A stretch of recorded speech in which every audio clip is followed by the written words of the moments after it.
அன்பர்களே அனைவருக்கும் இனிய வணக்கம். இது Vatican top 10 sponsor Black Thunder, Ooty main road, Mettupalayam.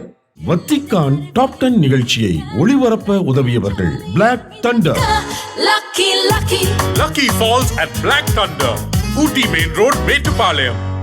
நேர்களே, கத்தோலிக்க திருவின் தலைமையிடமும் வத்திக்கானின் செயல்பாடுகளை உலகறிய செய்வதே இந்த நிகழ்ச்சியின் நோக்கம். அந்த வகையில் இந்த வாரம் மொசாம்பிக் மற்றும் உக்ரைனுக்காக இறைவேண்டல், திருத்தந்தை லியோ அவர்களின் முதல் வெளிநாட்டு பயணம், போரில் கொல்லப்பட்ட குழந்தைகள் என பல நிகழ்வுகள் காத்திருக்கின்றன. அனைத்தையும் அறிந்து கொள்ள வாருங்கள் இறை நிகழ்ச்சிக்குள் போகலாம்.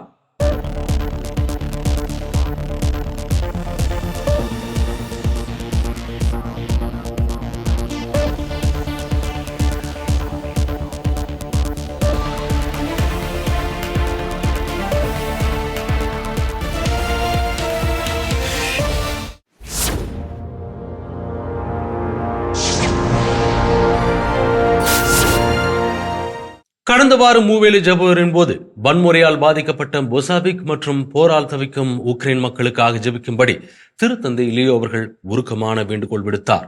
அந்த காட்சிகளை இன்றைய நிகழ்ச்சியின் முதல் பகுதியாக பார்ப்போம்.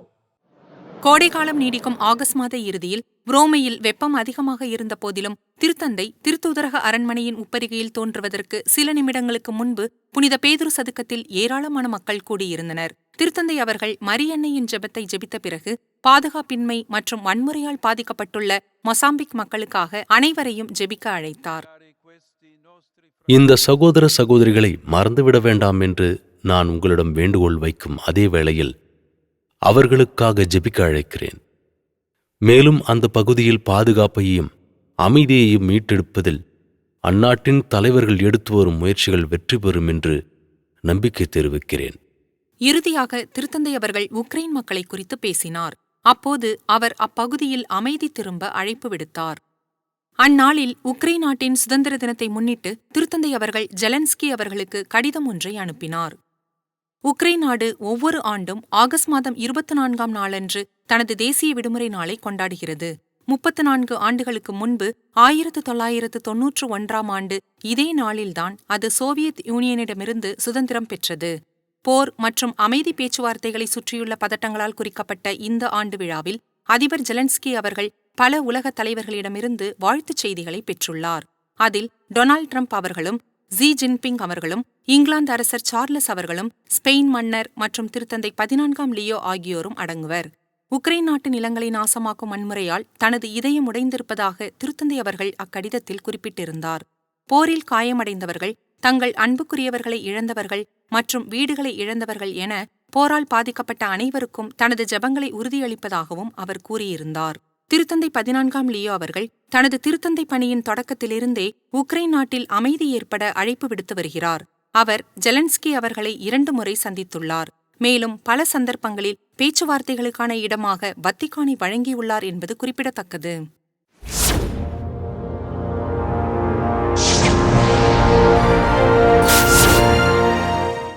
தனது கோடைகால ஓய்வு காலத்திலும் திடீர் பயணங்களை மேற்கொள்ளும் திருத்தந்தை 14ஆம் லியோ அவர்கள் மரியன்னை திருத்தலம் ஒன்றுக்கு சென்றார். அந்த காட்சிகளை இந்த பகுதியில் பார்ப்போம். திருத்தந்தை அவர்கள் தனது 2வது ஓய்வு விடுமுறைக்காக கேசல் கேண்டல்ஃபோவிற்கு திரும்ப முடிவு செய்திருந்தாலும் அவரது பரபரப்பான பணி அட்டவணை குறையவில்லை. பல திடீர் பயணங்களை அவர் மேற்கொண்டு வருகிறார். அவர் பாலஸ்தீனா என்ற அண்டை மறைமாவட்டத்திலுள்ள ஒரு ஊருக்கு மகிழுந்தில் பயணம் செய்தார். அங்கு தனது முன்னோடியான திருத்தந்தை புனித 2ஆம் ஜான் பால் அவர்களுக்கு பக்தி தூண்டுதலாக இருந்த மரியன்னை திருத்தலங்களில் ஒன்றை அவர் பார்வையிட்டார். அது அருள்மிகு அன்னை மரியாவின் திருத்தலமாகும். இது போலந்து நாட்டு துறவற சபைகளால் நடத்தப்படுகிறது மற்றும் ஒரு மலையின் உச்சியில் அமைந்துள்ளது. இது லாசியோ பிராந்தியத்தில் மக்கள் வசிக்கும் மிக உயரமான இடமாகும். புனித பெனடிக்ட் அவர்கள் ஜபத்தில் தன்னை அர்ப்பணிக்க ஓய்வெடுத்த இடமும், பல ஆண்டுகளுக்குப் பிறகு புனித பெரிய கிரகோரி அவர்கள் ஓய்வெடுத்த இடமுமான குகை இன்னும் அங்கு பாதுகாக்கப்படுகிறது. ஒரு நீண்ட பயணத்திற்கு பிறகு துறவற சபையினர் ஒரு கிண்ணத்தை திருத்தந்தை லியோவிடம் காட்டினர். இந்த இடத்திற்கு சென்ற 3வது திருத்தந்தை லியோ அவர்கள்தான். இதற்கு முன்பு திருத்தந்தை 13ஆம் இன்னசென்ட் அவர்களும் திருத்தந்தை புனித 2ஆம் ஜான் பால் அவர்களும் இங்கு சென்றிருக்கிறார்கள் என்பது குறிப்பிடத்தக்கது.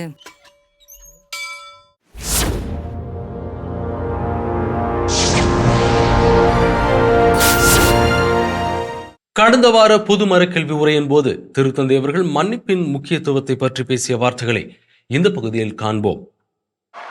திருத்தந்தை 14ஆம் லியோ அவர்கள் தனது 2வது ஓய்வு காலத்தை கழித்த கேசல் கேண்டல்ஃபோவிலிருந்து திரும்பி அடுத்த நாள் உரோமையிலுள்ள 6ஆம் பவுல் அரங்கத்தில் நடந்த பொது மறைக்கல்வி உரைக்கு தலைமை தாங்கினார்.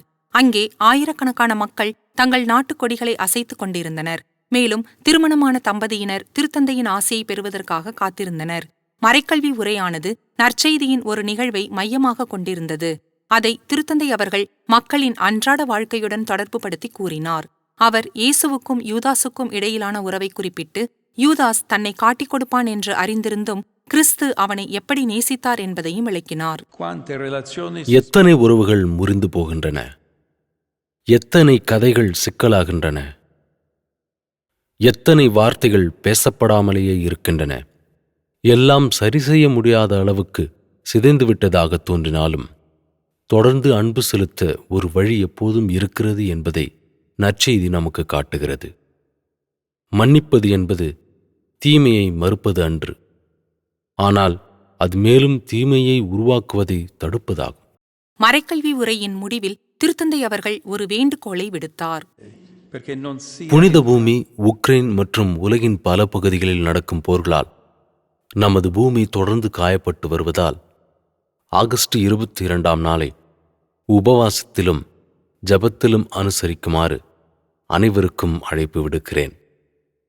ஆண்டவர் நமக்கு அமைதியையும் நீதியையும் வழங்கவும் ஆயுத மோதல்களால் துன்பப்படுபவர்களின் கண்ணீரை துடைக்கவும் வேண்டிக் கொள்கிறேன். ஆகஸ்ட் 22ஆம் நாளன்று திரு அவை விண்ணக அரசியான அன்னை மரியாளின் நினைவு விழாவை கொண்டாடுகிறது. போரின் முடிவிற்காக அன்று ஜபங்களை ஒப்புக்கொடுக்குமாறு திருத்தந்தை கேட்டுக்கொண்டது குறிப்பிடத்தக்கது.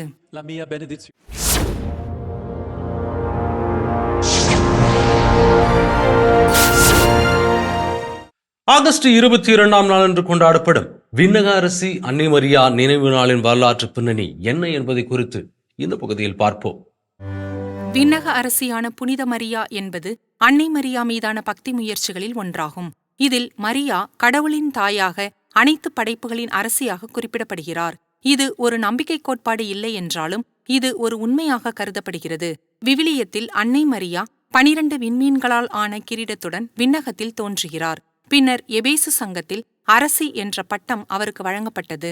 இருப்பினும் 1954ஆம் ஆண்டில்தான் இந்த நினைவு விழாவை திருத்தந்தை 12ஆம் பத்திநாதர் அவர்கள் நிறுவினார். முதலில் இது ஒவ்வொரு ஆண்டும் மே 31ஆம் நாளன்று கொண்டாடப்பட்டது. இருப்பினும் 2ஆம் வத்திக்கான் சங்கத்திற்கு பிறகு அந்நாள் மாற்றப்பட்டது. இப்போது அது ஆகஸ்ட் 22ஆம் நாளாகும்.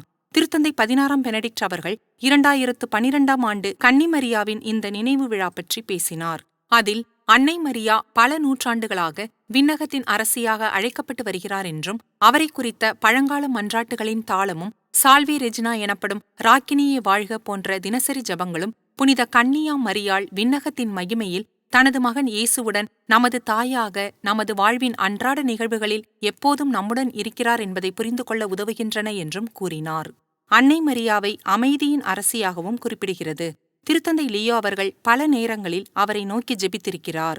விண்ணக அரசியே என்பது திருவழிபாட்டில் அங்கீகரிக்கப்படுவதற்கு நீண்ட காலத்திற்கு முன்பே 12ஆம் நூற்றாண்டில் ஜெபிக்கப்பட்டு வந்தது.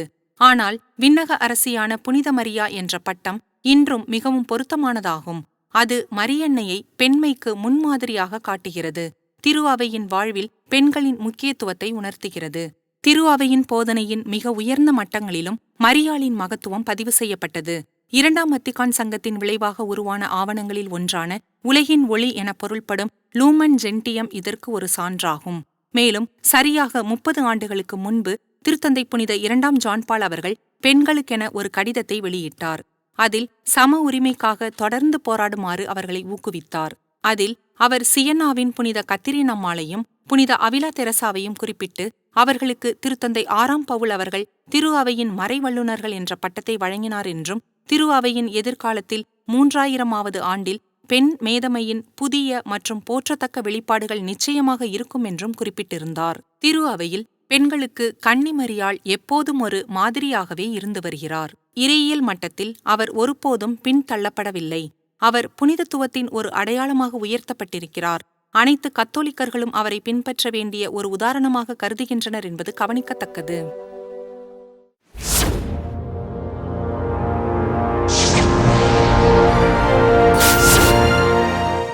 திருத்தந்தை 14ஆம் லியோ அவர்களின் முதல் வெளிநாட்டு பயணம் லெபனான் மற்றும் துருக்கி ஆகிய நாடுகளுக்கு செல்வதாக அமையலாம் என வத்திக்கான் வட்டாரங்கள் தெரிவிக்கின்றன. அது தொடர்பான தகவலை இந்த பகுதியில் பார்ப்போம். திருத்தந்தை 14ஆம் லியோ அவர்கள் இந்த ஆண்டு இறுதிக்குள் லெபனானுக்கு பயணம் மேற்கொள்ளலாம் என செய்தி வெளியாகியிருக்கிறது. இதனை கர்தினால் ராய் அவர்கள் அல் அரேபியா தொலைக்காட்சிக்கு அளித்த பேட்டியில் அறிவித்தார். ஆனால் நாட்கள் இன்னும் உறுதிப்படுத்தப்படவில்லை என்றும், ஆனால் டிசம்பருக்குள் அப்பயணம் இருக்கும் என்றும் கிழக்கு கத்தோலிக்க முதுபெரும் தந்தை குறிப்பிட்டுள்ளார். இதுவரை திருத்தந்தை 14ஆம் லியோ அவர்களின் முதல் பயணம் எப்போது அமையும் என்பது தெரியவில்லை. திருத்தந்தை பிரான்சிஸ் அவர்களின் திட்டத்தில் நைசியா சங்கத்தின் 1700வது ஆண்டு விழாவை கொண்டாடுவதற்கான பயணம் நிலுவையில் இருந்தது. அதை திருத்தந்தை லியோ அவர்கள் நவம்பரில் மீண்டும் தொடங்கலாம். நான் திருத்தந்தையிடம் மக்கள் நைசியாவை விரும்புகிறார்கள், பத்திரிகையாளர்களும் இதற்கு ஒப்புக்கொண்டார்கள் என்றேன். அப்போது அவர், ஆமாம், எனக்கு தெரியும், அது நடக்கும், அதை செயல்படுத்துவதற்கான நாட்களை நாங்கள் தயார் செய்கிறோம் என்றார். எனவே இது லெபனான் மற்றும் துருக்கியை உள்ளடக்கிய ஒரு பயணமாக இருக்கும். ஆனால் மேலும் பல இடங்களை சேர்க்கும் வாய்ப்பும் பரிசீலனையில் இருக்கலாம். உதாரணமாக, அது திருத்தந்தை லியோ அவர்கள் சார்ந்திருக்கும் புனித அகுஸ்தினார் துறவற சபையை அடையாளப்படுத்தும் இடமாகும். புனித அகுஸ்தினார் தற்போதைய அல்ஜீரியா நாட்டில் அமைந்துள்ள நியூமிடியாவின் பழங்கால நகரமான ஹிப்போவின் ஆயராக இருந்தார் என்பது குறிப்பிடத்தக்கது.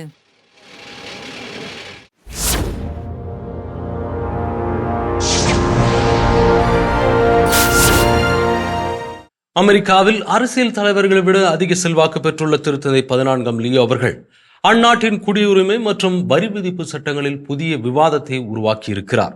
அது தொடர்பான தகவலை இந்த பகுதியில் பார்ப்போம். அமெரிக்க குடிமக்கள் மத்தியில் அதிபர் டொனால்ட் ட்ரம்ப், முன்னாள் அதிபர் ஜோ பைடன், பெர்னி சாண்டர்ஸ் மற்றும் எலான் மஸ்க் ஆகியோரை விட திருத்தந்தை 14ஆம் லியோ அவர்கள் தற்போது அதிக செல்வாக்கு பெற்றுள்ளார். ஆகஸ்ட் 5ஆம் நாள் வெளியிடப்பட்ட ஒரு புதிய கள ஆய்வு உக்ரைன் அதிபர் ஜெலன்ஸ்கி முதல் அமெரிக்க துணை அதிபர் ஜேடி வான்ஸ் வரையிலான 14 நபர்களின் செல்வாக்கை ஒப்பிட்டது. திருத்தந்தை 14ஆம் லியோ அவர்கள் அனைவரையும் விட உயர்ந்த இடத்தை பிடித்திருக்கிறார். அவருக்கு கிடைத்துள்ள 57% ஆதரவான மதிப்பீடு முந்தைய புதிய திருத்தந்தையர்களின் ஆரம்ப மதிப்பீடுகளுக்கு இணையாக உள்ளது. 2013ஆம் ஆண்டில் திருத்தந்தை பிரான்சிஸ் அவர்கள் 58% ஆதரவான மதிப்பீட்டையும், 2005இல் திருத்தந்தையாக பதவியேற்ற திருத்தந்தை பெனடிக்ட் அவர்கள் சுமார் 55% ஆதரவான மதிப்பீடுகளையும் பெற்றிருந்தனர். திருத்தந்தை லியோ அவர்கள் முந்தைய 2 கத்தோலிக்க திருத்தந்தையர்களிடமிருந்து வேறுபடுகிறார். அவர் பழமைவாதிகளை விட தாராளமயத்தை சார்ந்தவர்கள் மத்தியில் அதிக ஆதரவான மதிப்பீட்டை பெற்றுள்ளார். இருப்பினும் கருத்து கணிப்பில் உள்ள பொது நபர்களைப் போலல்லாமல் திருத்தந்தை லியோ அவர்கள் முழு அரசியல் களத்திலும் சாதகமான பார்வையையே பெற்றிருந்தார். இது அவரது பரந்த அரசியல் ஈர்ப்பு மற்றும் இதுவரை அவர் வழங்கிய செய்திகளின் உலகளாவிய தன்மை காரணமாக இருக்கலாம். அமெரிக்காவின் முதல் திருத்தந்தையாக கர்தினால் ராபர்ட் பிரவோஸ்ட் அவர்கள் தேர்ந்தெடுக்கப்பட்ட போது அங்கு இயல்பாகவே பெரும் கொண்டாட்டம் ஏற்பட்டது. இருப்பினும் இந்த உற்சாகத்திற்கு மத்தியில் புதிதாக தேர்ந்தெடுக்கப்பட்ட திருத்தந்தை 14ஆம் லியோ அவர்களின் புதிய பதவியை கருத்தில் கொண்டு அவருக்கு வரி மற்றும் குடியுரிமை தொடர்பான சிக்கலான நிலை ஏற்படக்கூடும் என்று பல அமெரிக்க நிதி ஆலோசகர்களுக்கும் அரசியல்வாதிகளுக்கும் தோன்றியது. மற்ற ஐரோப்பிய நாடுகளைப் போலல்லாமல் அமெரிக்காவில் பிறந்த ஒரு திருத்தந்தைக்குரிய குறிப்பிட்ட குடியுரிமை அல்லது வரிச் சட்டங்களை அமெரிக்கா இன்னும் உருவாக்கவில்லை. அமெரிக்காவின் உள்நாட்டு வருவாய் சேவையான IRS திருத்தந்தை ஆட்சியாளர்களுக்கென ஒரு குறிப்பிட்ட வரி விதிமுறையை கொண்டிருக்கவில்லை என்பது தெரியவந்துள்ளது. திருத்தந்தை லியோ அவர்களின் குடியுரிமை அல்லது அவர் வரிகளாக செலுத்த வேண்டிய மில்லியன் கணக்கான டாலர்கள் குறித்த கேள்விகளுக்கு பதிலளிக்கும் விதமாக கொலராடோவைச் சேர்ந்த நாடாளுமன்ற உறுப்பினர் ஜெஃப் ஹர்ட் அவர்கள் புனித இறையாண்மை பாதுகாப்பு சட்டத்தை அறிமுகப்படுத்தியுள்ளார். இந்த மசோதா ஒரு அமெரிக்கர் திருத்தந்தையாக தேர்ந்தெடுக்கப்பட்டால் அவரது அமெரிக்க குடியுரிமையை பறிப்பதை தடை செய்யவும், திருத்தந்தையாக பணியாற்றும் போது அந்த நபருக்கு அமெரிக்க வரி பொறுப்புகளிலிருந்து விலக்கு அளிக்கவும் முயல்கிறது. இந்த மசோதா அறிமுகப்படுத்தப்பட்டுள்ள நிலையில் அது திருத்தந்தை பதவியின் அசாதாரண தன்மையை எடுத்துக்காட்டும் என்று ஹர்ட் அவர்கள் நம்புவது கவனிக்கத்தக்கது.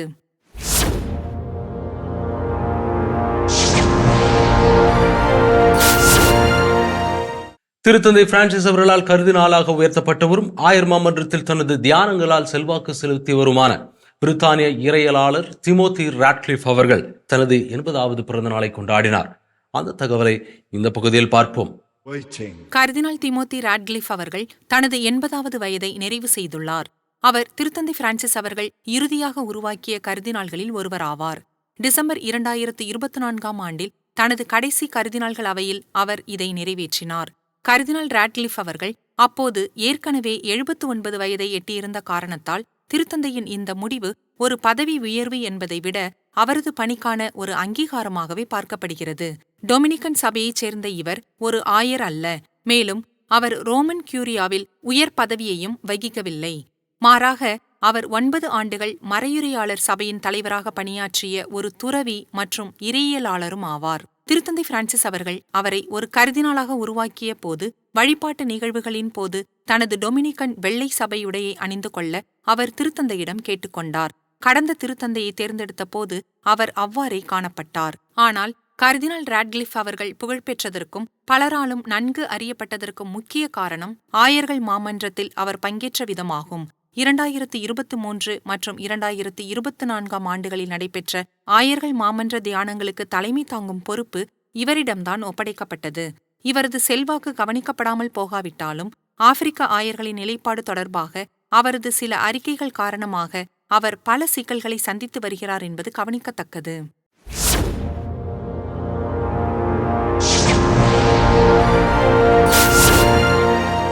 ஆயிரத்து 1944 நாசிக்கலால் எரிக்கப்பட்ட ஒரு ஆலயத்தில் நடந்த ஒரு ஜெப நிகழ்வில் போரினால் கொல்லப்பட்ட குழந்தைகளின் பெயர்கள் வாசிக்கப்பட்டன. அந்த காட்சிகளை இந்த பகுதியில் பார்ப்போம். 2023 அக்டோபர் 7 நாள் முதல் ஜூலை 15 நாள் வரை இஸ்ரேல் மற்றும் ஹமாஸ் தீவிரவாதத்தால் கொல்லப்பட்ட 12,000க்கும் மேற்பட்ட குழந்தைகளின் பெயர்கள் பல மணி நேரம் வாசிக்கப்பட்டன. இதைச் செய்தவர் போலோக்னாவின் பேராயரும் இத்தாலிய ஆயர் பேரவையின் தலைவருமான கர்தினால் ஜூப்பி ஆவார். இது போரை முடிவுக்கு கொண்டுவர வேண்டும் என்ற மன்றாட்டாக மாறிய ஒரு நீண்ட ஜெப நிகழ்வாகும். இதற்காக ஆகஸ்ட் 15க்கு முந்தைய நாள் தேர்ந்தெடுக்கப்பட்டது. அதாவது திரு அவை அன்னை மரியாவின் விண்ணேற்பு பெருவிழாவை அது கொண்டாடும் தருணமாகும். இயேசுதான் மரியாவை எடுத்துக்கொண்டு விண்ணகத்திற்கு செல்கிறார். ஒருவேளை அவர் இந்த சிறு பிள்ளைகளையும் எடுத்துக்கொண்டு மனிதர்களின் தீமையிலிருந்தும் வன்முறையிலிருந்தும் அவர்களை பாதுகாக்கின்றார். இந்நிகழ்வு நடைபெற்ற இடமும் மிகவும் முக்கியத்துவம் வாய்ந்த இடமாகும். இந்த இடம் 1944 ஆண்டில் நாசிக்களால் எரிக்கப்பட்ட ஆலயமாகும். அப்போது அவர்கள் சுமார் 770 பேரை கொன்றனர். அவர்களில் 216 பேர் குழந்தைகள். காசாவைச் சேர்ந்த 20 குழந்தைகள் இப்போது திருத்தந்தையின் மருத்துவமனை என்று அழைக்கப்படும் பம்பினோ ஜேசு மருத்துவமனையில் சிகிச்சை பெற்று வருகின்றனர். கடைசி 3 குழந்தைகள் ஆகஸ்ட் 14 நாளன்று இக்கட்டான நிலையில் ரோமைக்கு வந்தனர். அவர்களுடன் அவர்களது பெற்றோரும் உடன்பிறப்புகளும் வந்திருந்தனர். அவர்கள் 6 மாத குழந்தை, 13 வயதுடைய சிறுவன் மற்றும் 2 வயதுடைய ஒரு சிறுமி ஆகியோராவர். அக்டோபர் 2023 முதல் இத்தாலியில் உள்ள இந்த குழந்தைகள் மருத்துவ மையம் காசாவின் குழந்தைகளை காத்து வருகிறது. இங்கு வருபவர்களில் பெரும்பாலானோர் அதிர்ச்சியடைந்த நிலையிலும் உடல் உறுப்புகள் இழப்பு நிலையிலும் தீக்காயங்களோடும் அல்லது ஊட்டச்சத்து குறைபாட்டோடும் வருகின்றனர். காசாவிலிருந்து குழந்தைகளை பெறுவதற்காக பம்பினோ ஜேசு மருத்துவமனையை முதலில் முன்மொழிந்தது இத்தாலிய அரசாங்கம்தான். அவர்கள் உடனடியாக அதை ஏற்றுக்கொண்டனர். மதம் செல்வம் பாராமல் நாங்கள் அனைவரையும் வரவேற்கிறோம். நாங்கள் அனைத்து குழந்தைகளுக்கும் சிறப்பான முறையில் சுகாதார சேவையை வழங்குகிறோம். இங்கே கதவு எப்போதும் அனைவருக்கும் திறந்தே இருக்கும். பம்பினோ ஜேசு ஒரு முழுமையான சர்வதேச நடவடிக்கையை மேற்கொள்கிறது. அவ்வகையில் இது திரு அவையின் பணியை உறுதியாக வெளிப்படுத்துகிறது என்று நாங்கள் கருதுகிறோம். குடும்பங்கள் சற்றே அமைதியில் இருக்க ஒரு பாதுகாப்பான இடத்தை இந்த மருத்துவமனை வழங்க முயற்சிக்கிறது. குழந்தைகளை காக்கும் பயணம் எளிதாக இருக்காது என்பதை அவர்கள் அறிவார்கள். ஆனாலும் அவர்கள் குழந்தைகளோடு இருப்பார்கள் என்பதை வலியுறுத்துகின்றனர். ஏனெனில் இதுவே திருப்பிடம் அவர்களுக்கு அளித்த பணி என்பது குறிப்பிடத்தக்கது.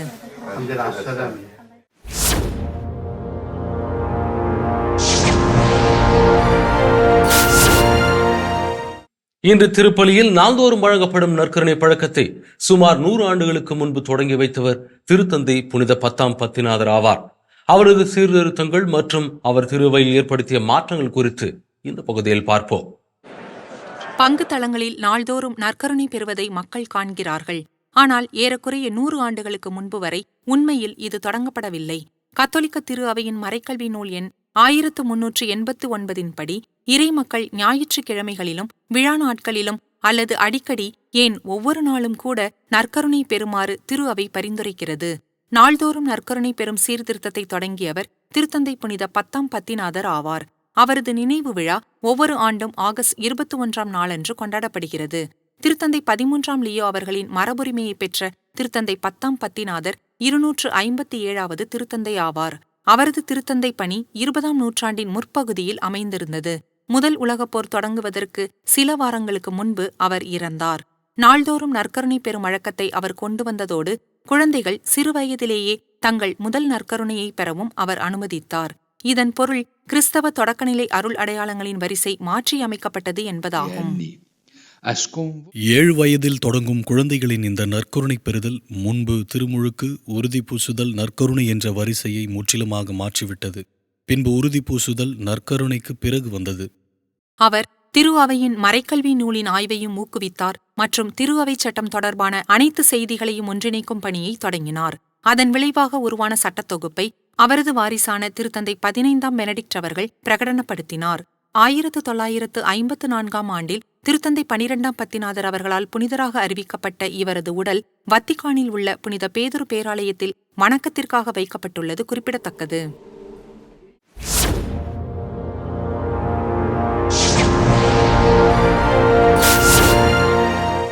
திருத்தந்தை பிரான்சிஸ் அவர்கள் மறைந்து சில மாதங்கள் ஆகிவிட்டாலும் அவர் மீதான பக்தி காரணமாக புனித மேரி மேஜர் பேராலயத்தில் தொடர்ந்து குவிந்து வரும் திருப்பயணிகள் குறித்து இந்த பகுதியில் பார்ப்போம்.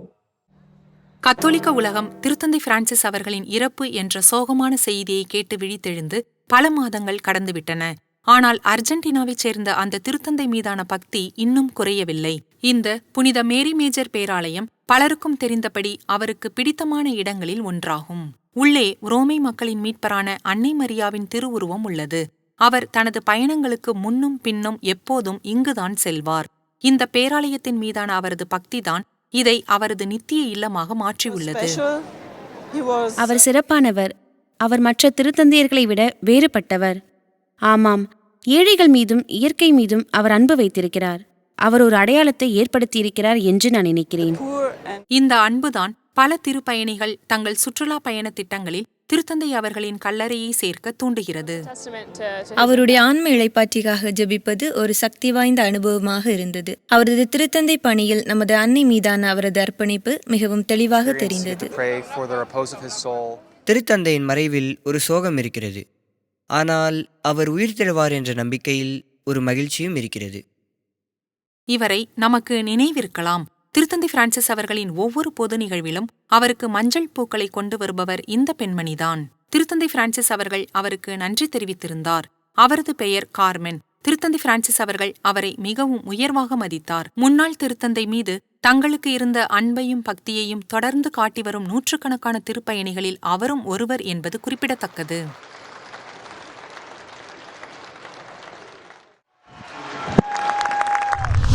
என் அன்பு நேயர்களே, இன்றைய நிகழ்வுகள் அனைத்தும் நீங்கள் பயன்பெறும் வகையில் அமைந்திருக்கும் என்று நாங்கள் நம்புகிறோம். மீண்டும் அடுத்த வாரம் இதே நிகழ்ச்சியில் சந்திக்கிறோம். இது Vatican top 10 sponsor by Black Thunder, Ooty main road, Mettupalayam. நன்றி, வணக்கம், மரியே வாழ்க. வத்திக்கான் டாப் 10 நிகழ்ச்சியை ஒளிபரப்ப உதவியவர்கள் Black Thunder. Lucky Falls at Black Thunder, Ooty Main Road, Metupalayam.